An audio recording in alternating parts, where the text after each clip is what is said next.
Late May 1940. In northern France, the sky is burning. Nazi Germany's seemingly invincible army is carrying out one of the fastest and most ruthless military advances in history. Panzer tanks are tearing France apart, while Luftwaffe bombers turn the sky black.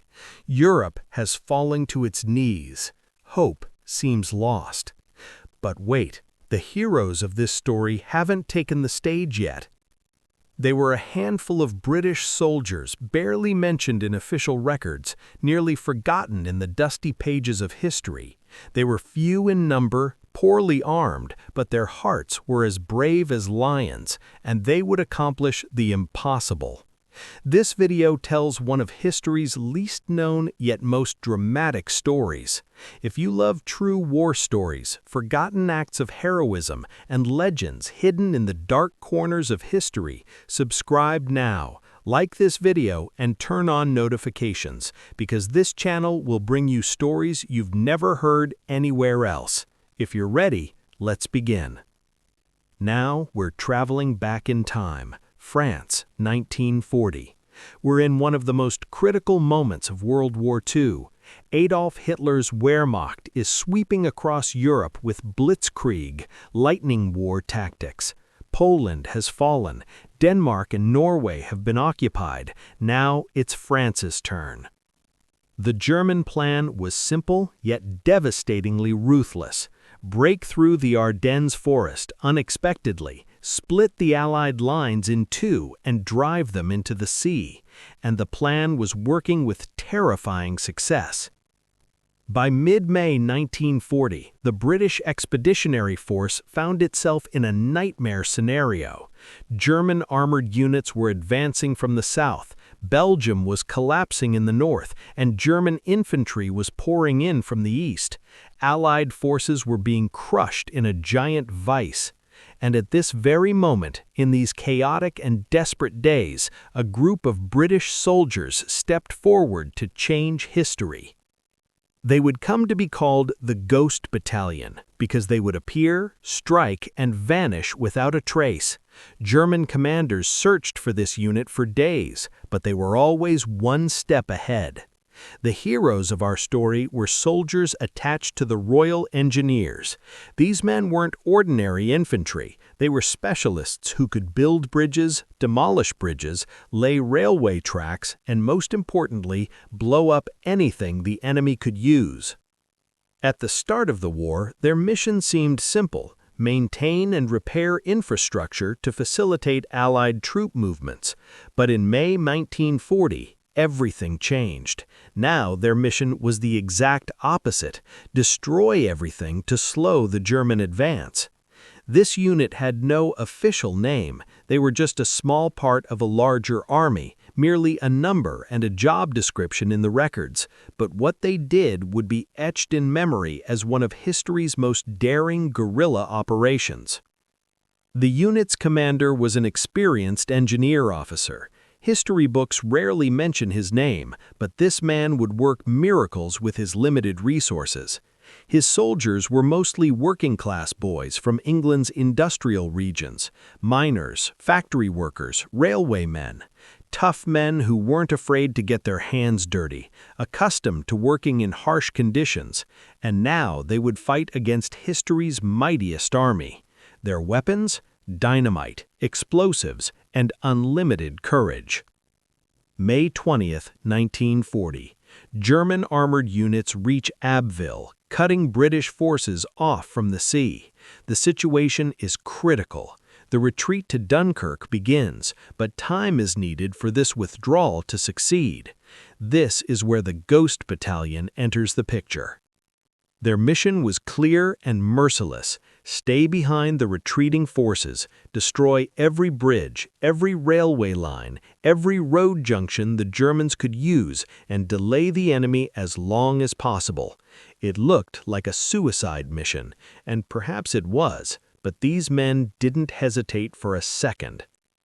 When the unit commander gathered his men, his words were simple: Every hour we buy will save thousands of lives. When we blow these bridges, we can stop German tanks for hours, maybe days, and then our friends can go home." These words struck deep into the soldiers' hearts. They were no longer just engineers. They were heroes fighting for an army's salvation. If you're enjoying this story, please like the video and subscribe. Thank you. The first target was a strategically vital railway bridge in northern France. This bridge was a critical point in the German supply line. If it stayed standing, German tanks and troops could flow through endlessly. But if it fell, the Wehrmacht would lose hours, maybe days. They moved under cover of darkness. German advance units were only a few kilometers away. The roar of Luftwaffe engines filled the air. They could be caught at any moment. The engineers approached the bridge silently. Placing the explosives took hours. Every step carried the risk of discovery.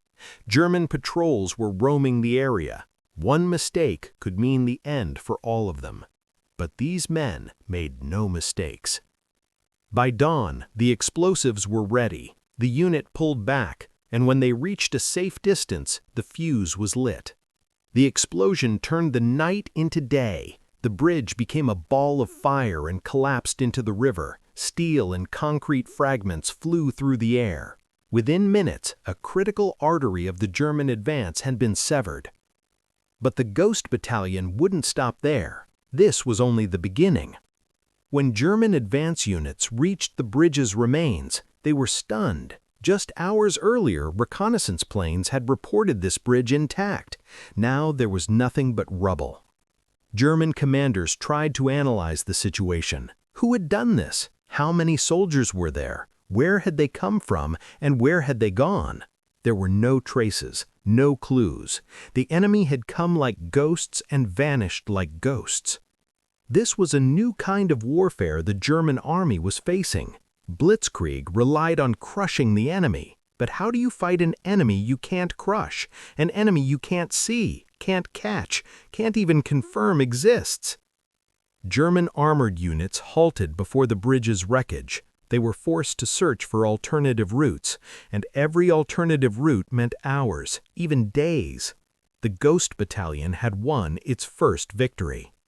What made this unit special wasn't just their courage, they also followed a brilliant strategy. They weren't destroying bridges at random. Every target was carefully selected. They calculated which bridge's destruction would slow the German advance the most. They analyzed which railway line's severance would deal the biggest blow to the supply chain. This was early guerrilla warfare of modern combat. A small force was stalling a massive army. And most importantly, after every operation, they vanished completely without a trace.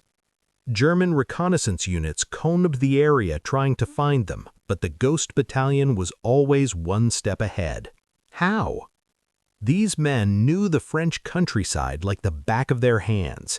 They cooperated with the local population. Farmers, villagers, even children helped them. French civilians who despised the Germans provided these ghosts with shelter and intelligence. This wasn't just a military operation. This was people uniting against tyranny. As days passed, German commanders grew increasingly frustrated. Everywhere they advanced, they encountered destroyed bridges, blown railway lines, and demolished supply depots. Reports piled up. Bridge unusable, railway line destroyed, fuel depot demolished. Every report delayed the German advance by hours, sometimes days. And every hour gained meant life for the hundreds of thousands of Allied soldiers waiting at Dunkirk. The Wehrmacht deployed special units to hunt this phantom enemy, but every time they came back empty-handed. The Ghost Battalion seemed to dissolve into anything not air. German officers struggled to explain the situation. Some thought they were facing a massive resistance force. They assumed thousands of soldiers had organized a sabotage network. The truth was far astonishing. All this chaos was the work of a handful of British engineers. And so, in the darkest days of the war, a group of ordinary men accomplished extraordinary things. They were heroes history forgot. But what they did would save hundreds of thousands of lives. The story is just beginning. In the next part, you'll see the Ghost Battalion's most dangerous operations. You'll experience the moments when German hunter teams closed in on them, and you'll learn about those breathtaking minutes when these men came face to face with death. Like and subscribe for this mysterious story. Now the story continues with Part 2. The story of the Ghost Battalion continues, and believe me, the best part is yet to come. Welcome back to Part 2. We're continuing without slowing down. In Part 1, we witnessed the fall of France in May 1940. As Nazi Germany's blitzkrieg swept across Europe, we saw how a handful of British engineers transformed into a ghost force. They blew up the first bridge and dealt the first blow to the German advance. Now we're moving into the most intense part of the story. In this section, you'll experience the Ghost Battalion's most dangerous operations in detail. You'll see how German hunter teams chased them, how these men narrowly escaped traps, and those critical moments when everything hung by a thread. If you haven't subscribed yet, now is the time. This channel brings forgotten heroic stories from the dusty pages of history to light. Subscribe, like, and don't miss the next video. Are you ready? Then let's return to France, 1940. The Ghost Battalion's success wasn't based on random acts of bravery. These men worked in an extremely organized and disciplined manner. Every operation was planned down to the minute. Every man knew exactly what to do, and most importantly, there was a Plan B, even a Plan C for everything. The unit typically split into small teams.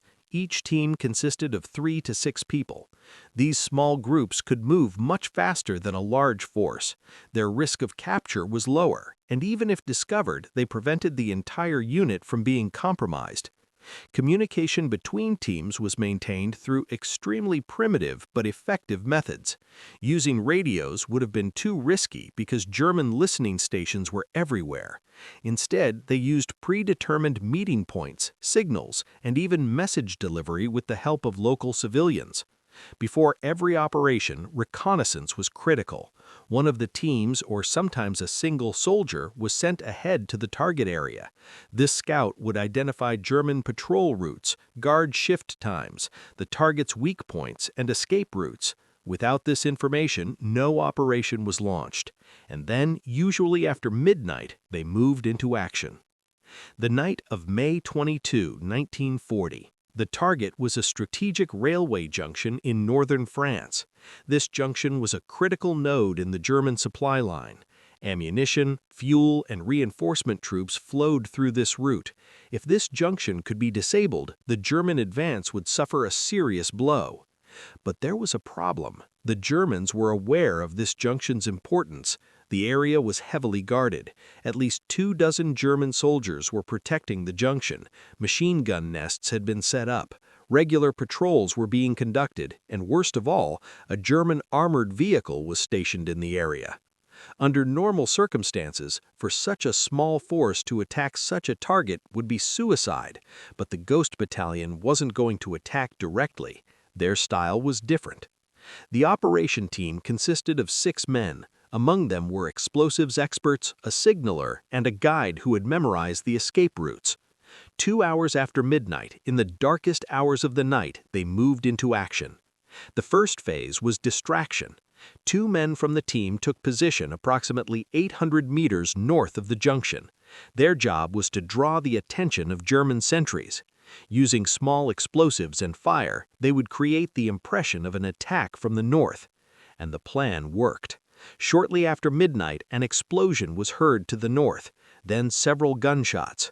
German sentries went on alert. Machine guns were turned toward the north. Patrols began running northward. Even the armored vehicle started its engines and headed north. This was exactly what the Ghost Battalion wanted. While the distraction operation continued, the main team approached the junction from the southeast. 4 men slithered like snakes through the German defensive line. Darkness was their friend. Every shadow, every ditch, every bush concealed them. The explosives experts already knew the junction's critical points. The reconnaissance had done its job perfectly. Rail junction points, signal towers, and most importantly, a small fuel depot nearby were targeted. Placing the explosives took more than 20 minutes. Every movement had to be made with extreme care. One mistake, one sound, one noticed shadow could be the end of everything. German sentries were occupied with the north, but they could return at any moment. The team leader constantly checked the timing. He knew the distraction team couldn't hold out much longer. If the Germans realized it was a bluff, they would return to the junction. When the last explosive was placed, it was approaching 2 in the morning. The team began quietly withdrawing. They didn't use the same route because the Germans might now be checking the southeast as well. Instead, they followed an escape route to the west. And then, when they reached a safe distance, the fuses were lit. If you're enjoying this story, please like the video and subscribe to the channel. Night turned into day. The first explosion tore the rail junction apart. Steel rails flew into the air, bent and broken. The second explosion toppled the signal tower, and when the third explosion hit the fuel depot, a massive fireball rose into the sky. German soldiers were chasing a phantom enemy to the north, while a real disaster was unfolding behind them. When they returned to the junction, the scene they encountered was devastating. The railway was unusable, the signal system had collapsed, and the fuel depot was still burning. But most importantly, the enemy had vanished again. German commanders were furious. A comprehensive search was launched. Dozens of soldiers combed the area, but the Ghost Battalion had once again disappeared without a trace. The darkness had swallowed them. This operation delayed the German advance by a full 24 hours. 24 hours were worth their weight in gold at this stage of the war. For the thousands of soldiers waiting at Dunkirk, these 24 hours meant the difference between life and death. The Ghost Battalion's success wasn't based solely on military skill. They benefited from an invisible support network, the French civilian population. France was being occupied, but the French spirit wasn't broken. Villagers, farmers, townspeople felt deep anger toward the German occupation, and this anger pushed them into silent resistance. Members of the Ghost Battalion had built trust-based relationships with the local population. A farmer could provide information about German patrol routes. A town resident could offer a safe shelter. A woman could pass on information she'd overheard from German officers' conversations. This intelligence network became the unit's eyes and ears. Once, a team from the Ghost Battalion was nearly captured by a German search party. The team had to take refuge in a farmhouse. The farm's owner was an elderly French woman. This woman hid the British soldiers in her hayloft. When German soldiers searched the farm, the woman lied to them with cool composure. After the soldiers left, the woman gave the British food and water and showed them a safe escape route. This elderly woman wasn't using weapons, she wasn't planting explosives, but she too was a warrior. She too was a hero of this war. Years later, thousands of such stories would emerge. The foundations of the French resistance were being laid with precisely these silent acts of heroism. And the Ghost Battalion was both witness to and part of this early resistance. As the Ghost Battalion's successes mounted, German command's patience ran out. These mysterious saboteurs had become a serious problem. Every destroyed bridge, every blown railway line was slowing the Blitzkrieg's momentum. The Wehrmacht formed special hunter teams. These teams were tasked with finding and eliminating the saboteurs. Among them were experienced scout soldiers, interrogation specialists, and ruthless executioners. The hunter teams worked systematically. They analyzed sabotage sites. They examined traces, explosive residue, and witness statements. They interrogated local civilians, sometimes even tortured them. Slowly, they began to understand the Ghost Battalion's operational patterns. and one day they nearly succeeded. May 26, 1940 was the most dangerous day for the Ghost Battalion.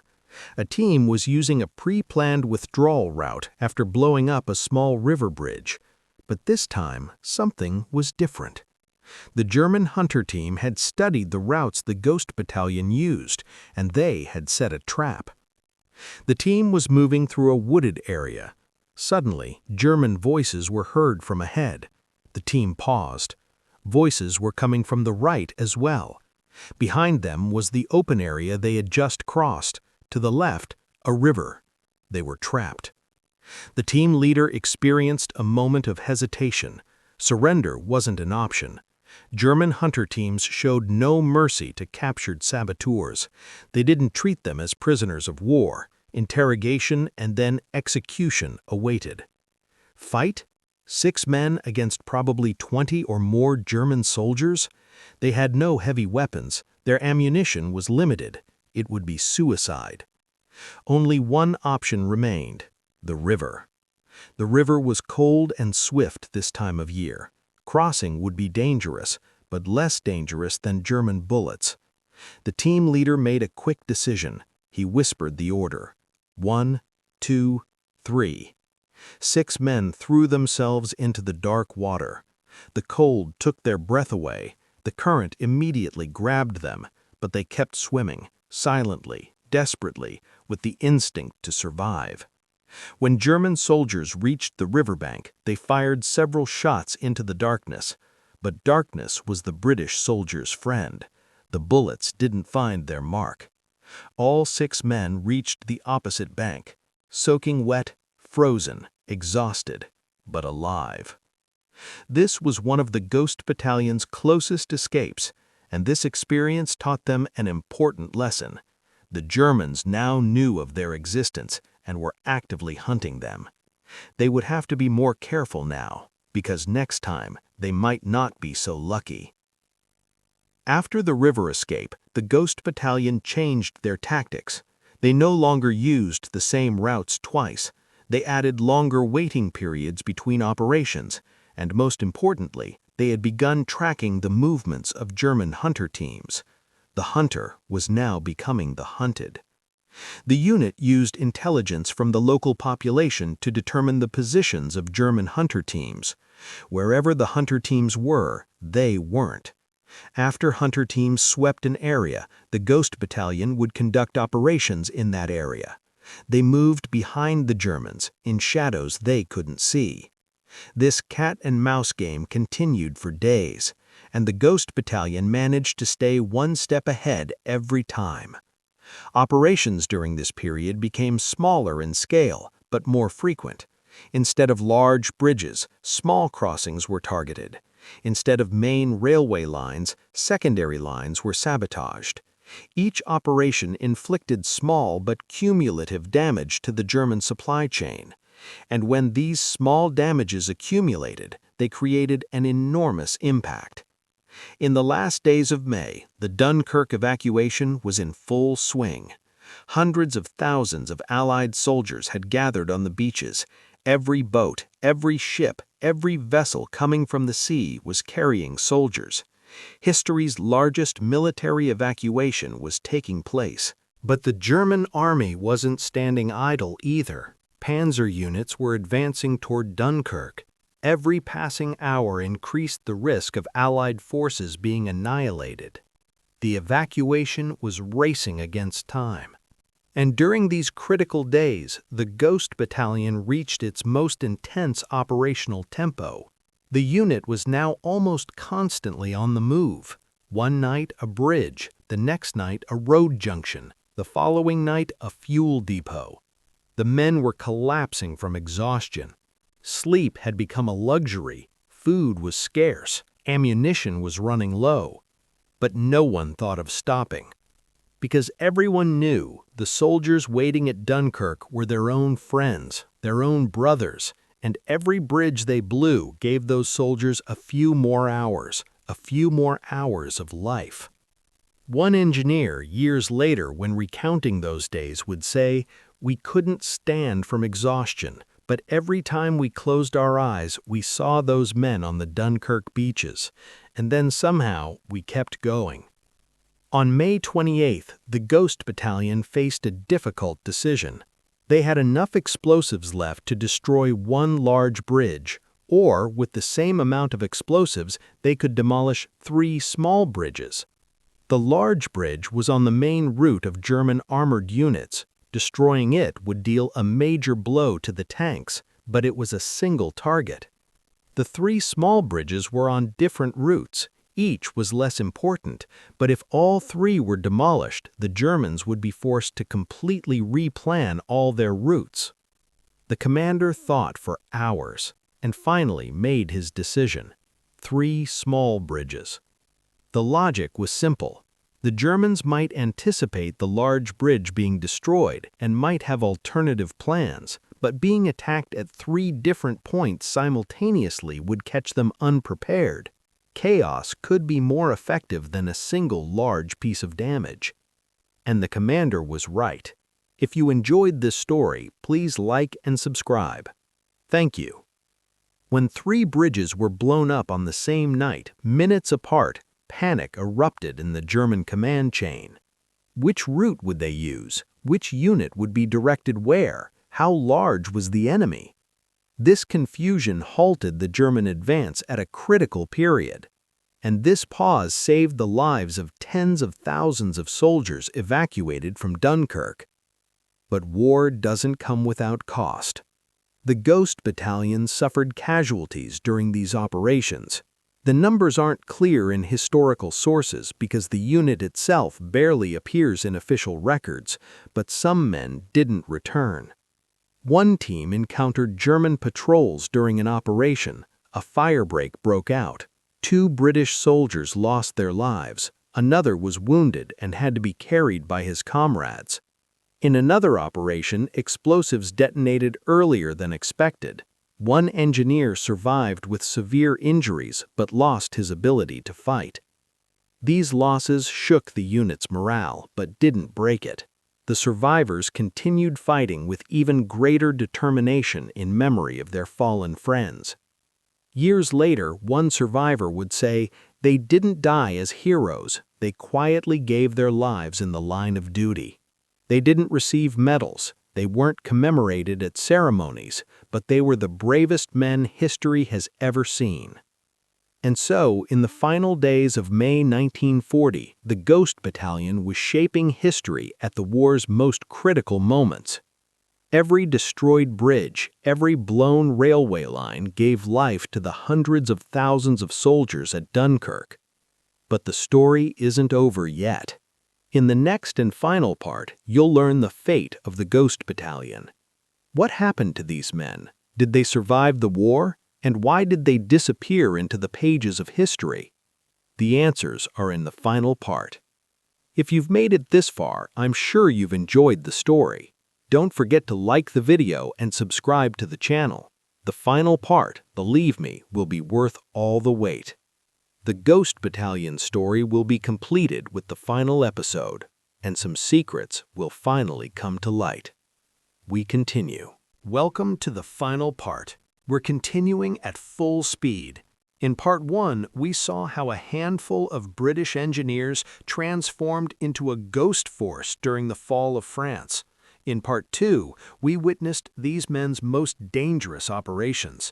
We experienced the moments when German hunter teams closed in on them, the minutes when they came face to face with death. Now we're in the final chapter. In this part, you'll see the Ghost Battalion's final days. You'll learn what happened during the most critical hours of the Dunkirk evacuation, and most importantly, you'll discover the fate of these men, why they disappeared from the pages of history, and the legacy they left behind. If you haven't watched parts 1 and 2, I recommend watching them first. And if you haven't subscribed yet, subscribe now, because on this channel, we'll continue telling the heroic stories that history has forgotten. If you're ready, we're now raising the curtain on the final act of the Ghost Battalion saga. May 29, 1940. The Dunkirk evacuation is in its fourth day. Hundreds of thousands of Allied soldiers are still waiting on the beaches. The German Luftwaffe is raining bombs from the sky. Panzer units are approaching the city. Every passing hour means one step closer to disaster. And the Ghost Battalion is fighting to its last breath. At this point, the unit had been reduced to half its original strength. Casualties, injuries, and exhaustion were wearing the men down. Explosive supplies were nearly depleted. Finding food and water was becoming increasingly difficult. And most importantly, German forces were now everywhere. But these men didn't stop. They couldn't stop.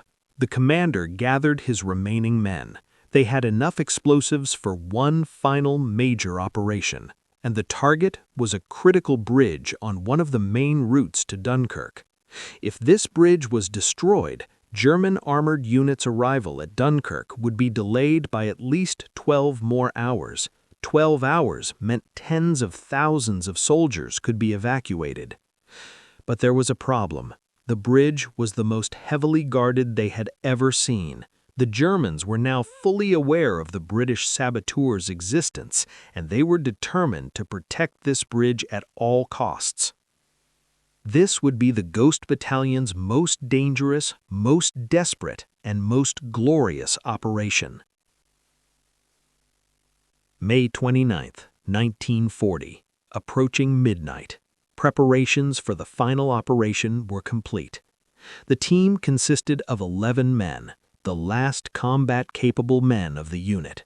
All were volunteers, all knew this was probably their final mission, and all had accepted without hesitation.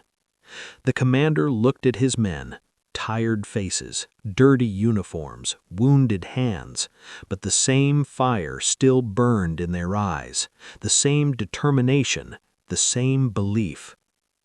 "Tonight," the commander said, "we'll do one last thing for our friends at Dunkirk. Maybe we'll make it home, maybe we won't, but whatever happens, we'll do our duty." No one spoke. There was nothing to say. Everyone knew what they had to do. At midnight, the movement began. The team split into 3 groups. The first group was the distraction team. 3 men would draw the attention of German sentries to the north of the bridge. This time, they would put on a bigger show than before. Using their last grenades and light weapons, they would create the impression of a major attack. The second group was the main sabotage team. 5 men would place the explosives on the bridge. The most experienced engineers were in this group. Their task was to place explosives at the bridge's critical points and connect the fuses. The third group was the security and escape team. 3 men would watch the perimeter during the operation and ensure the team's withdrawal if necessary. Everything was planned to the minute. The distraction operation would begin at 1:30 in the morning. The main team would approach the bridge at that exact moment. Placing the explosives would take 30 minutes at most, and at 2:30, everyone would be at a safe distance and the bridge would be blown. That was the plan. But in war, plans rarely go as planned. 1:30. The first explosion was heard to the north. The distraction team had begun. Grenades exploded, gunfire erupted, short muzzle flashes were visible in the darkness. German sentries went on alert, shouting, running, chaos. And right in the middle of this chaos, the main team approached the bridge from the southeast. 5 men slithered like snakes through German lines. The distraction operation was working. Most of the sentries were focused on the north. The south side of the bridge was almost unguarded. But the word "almost" can change everything in war. When the team reached the bridge, they encountered something unexpected. Hidden under the bridge was a German sentry. The man had either been unbothered by the noise to the north or had orders to guard the bridge, and now he was face to face with British saboteurs. A moment of silence. Everyone froze. And then one of the team members moved. An experienced sergeant lunged at the German sentry with lightning speed. A silent struggle. It lasted only seconds, but those seconds felt like eternity. The sergeant neutralized the sentry, but this struggle had cost them precious minutes. And worse, the distraction operation to the north was losing its intensity. Time was running out. The team leader made a quick decision. The plan had to change. There was no 30-minute placement time. They had to finish everything in 15 minutes. The explosives experts began working like madmen. Work that would normally be done carefully and methodically was now being done at frantic speed. Explosives were placed on the bridge's main supports. Fuses were connected. Every second was vital. To the north, gunfire was becoming sparse. The distraction team was probably withdrawing. This meant German sentries would soon return to the bridge. 10 minutes passed. Half the explosives were placed. 12 minutes, 2/3 complete. 14 minutes, the last explosive was in place. And at that exact moment, German shouting was heard from the north end of the bridge. The sentries were returning. The team leader hesitated for a moment about lighting the fuse. Did they have enough time to withdraw to a safe distance? He made his decision.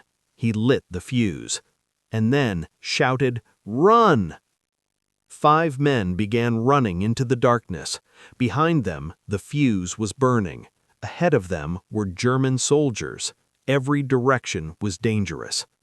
They ran until they couldn't breathe. And then night turned into day once more. The explosion was the biggest they had ever made. The bridge became a ball of fire and collapsed. Steel and concrete fragments flew hundreds of meters away. The blast wave even staggered the men running on the ground. But they didn't stop. They couldn't stop. While German soldiers tried to recover from the shock of the explosion, the British saboteurs melted into the darkness. Chaos was their friend. Fire and smoke concealed them. All 5 men from the team managed to escape the blast zone. Miraculously, no one was seriously wounded. If you enjoyed this story, don't forget to subscribe and like. But the distraction team's situation was different. 2 of the 3 men had come under German fire. One had lost his life. Another was seriously wounded. Victory came at a heavy price. The hours after the explosion were a chaotic retreat. The surviving men moved toward the predetermined rally point. They were carrying a wounded comrade with them. German search teams were everywhere. Several times they narrowly escaped capture. As dawn broke, the unit survivors gathered in a small wooded area. 9 of the 11 men were there. 1 had died. 1 was missing and his fate unknown. The commander looked at his men, tired, wounded, dirty, but something shone in their eyes. They had done it. The bridge was destroyed. Their mission was complete. But the war wasn't over, and they were still in enemy territory. Now there was only one goal: reach Dunkirk and go home.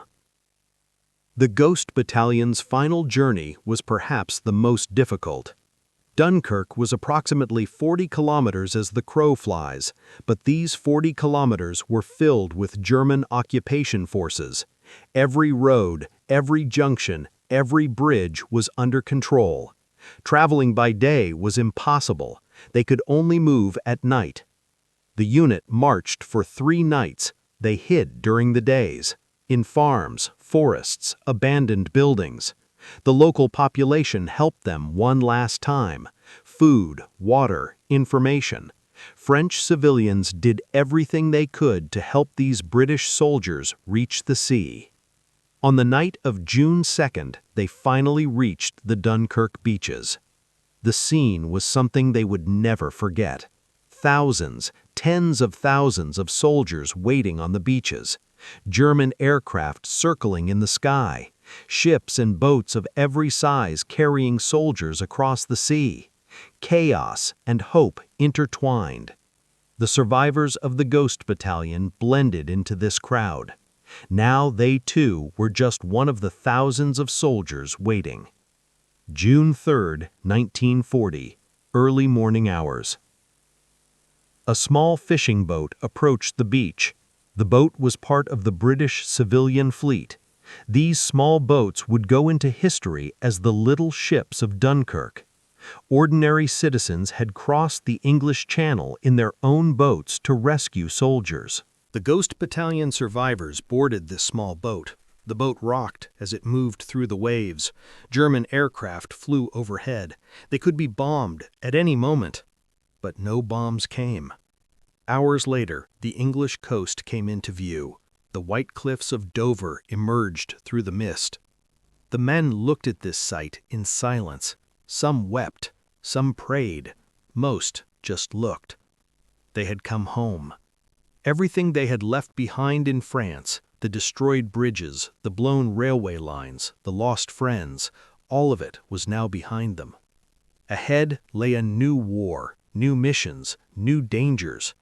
But in that moment, just for that moment, they were alive and they were home.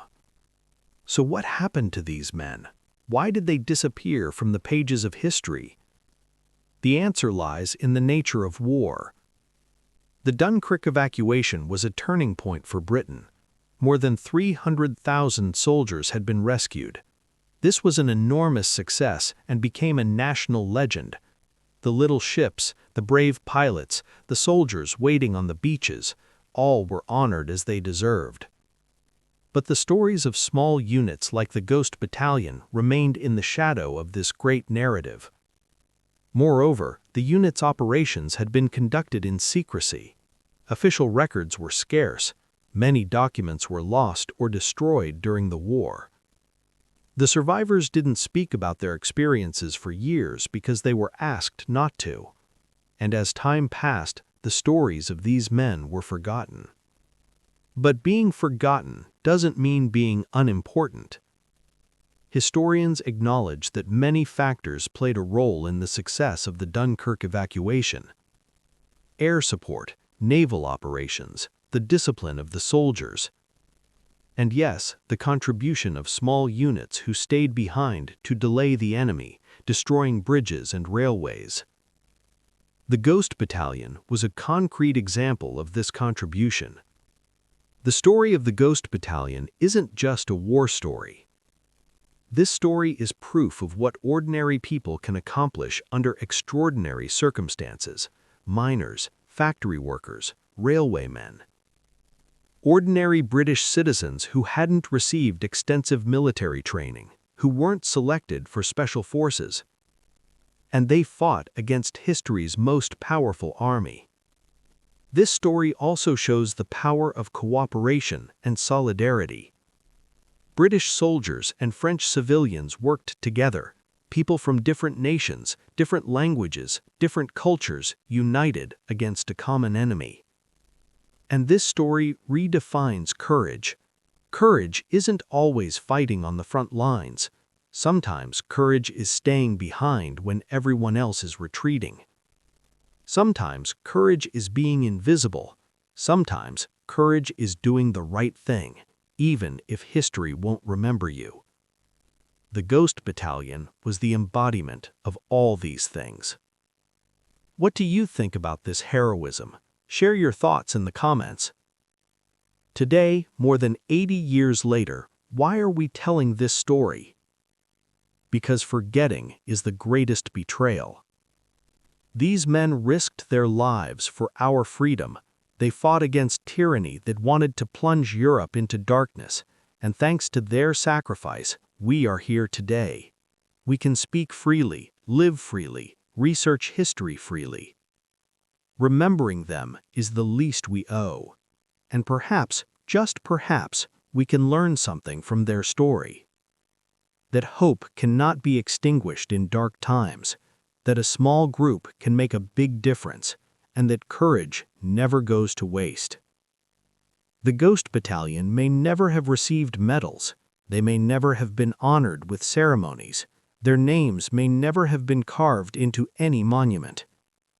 But they were heroes, and now, at least through this video, their story is being told once more. And so it is. The Ghost Battalion's story began in the dark days of May 1940 and ended on the beaches of Dunkirk. These men fought an invisible war. They came without leaving traces, struck, and disappeared.